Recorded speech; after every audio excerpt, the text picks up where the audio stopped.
आवाज news, true voice. आदाब नाज़रीन, आवाज न्यूज चैनल पर आपको खुशामदीद। साबिका मंडल जनरल सेक्रेटरी नरेश पीके ने कहा कि कांग्रेस पार्टी बीसी अवाम की हिमायत का दावा करती है, लेकिन असल में इनके साथ धोखा कर रही है। इन्होंने कहा कि कांग्रेस के लिए नायब सदर जमहूरिया के मनसब पर दलित, कबायली और अक़लियती बिरादरी के नुमाइंदों को मौका दिया है। नरेश पीके का कहना था कि अगर राहुल गांधी को वाकई बीसी अवाम से हमदर्दी होती तो ये साबित कर दिखाते। इस मौके पर मुकामी कायदीन भी शरीक हुए। తెలంగాణ రాష్ట్ర ప్రజలనే కాకుండా దేశ స్థాయిలో మొత్తం బీసీ బిడ్డలకు తీరని అన్యాయం చేస్తున్నటువంటి కాంగ్రెస్ పార్టీ కేవలం బీసీల యొక్క వాదాన్ని ఎత్తుకొని వాళ్ళ వేలుతోటే వాళ్ళ కన్ను పొడిచే ప్రయత్నం చేస్తూ ఉంది. ఒక ఉపరాష్ట్రపతి, దేశంలో అత్యున్నత స్థాయి అయినటువంటి ఉపరాష్ట్రపతి స్థాయికి కూడా ఒక బీసీ బిడ్డను మరి మీరు బీసీ అని ప్రతి తెలంగాణ బీసీలకు న్యాయం చేయాలి, 42% రిజర్వేషన్ ఇవ్వాలని మాట్లాడుతున్నారు కదా.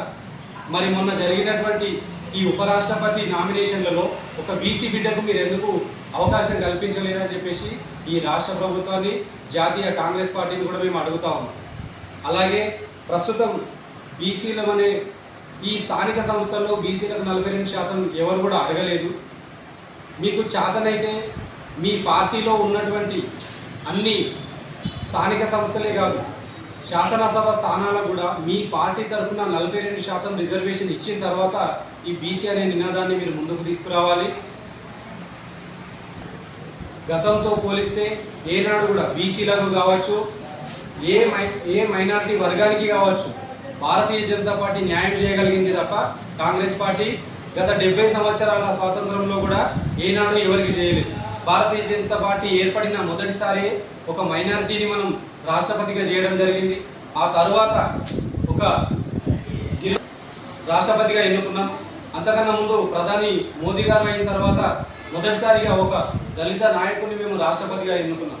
దేశంలో అత్యున్నత స్థానంలో ఒక మైనారిటీని, ఒక దళితుడిని, ఒక గిరిజనుడిని రాష్ట్రపతి చేసిన ఘనత భారతీయ జనతా పార్టీ. ఇవాళ బీసీ నినాదం అని చెప్పేసి తప్పుడు వ్యాఖ్యలు చేస్తున్నటువంటి ఈ కాంగ్రెస్ పార్టీ బీసీలకే కాదు అన్ని వర్గాల వారికి అన్యాయం చేసే పార్టీ ఏదైనా ఉందంటే అది కాంగ్రెస్ పార్టీ. కాబట్టి దేశం మొత్తం, అలాగే రాష్ట్రంలో, తెలంగాణ రాష్ట్రంలో ఉన్న బీసీ బిడ్డలందరూ కూడా వారు ఒకసారి కళ్ళు తెరిచి చూడండి.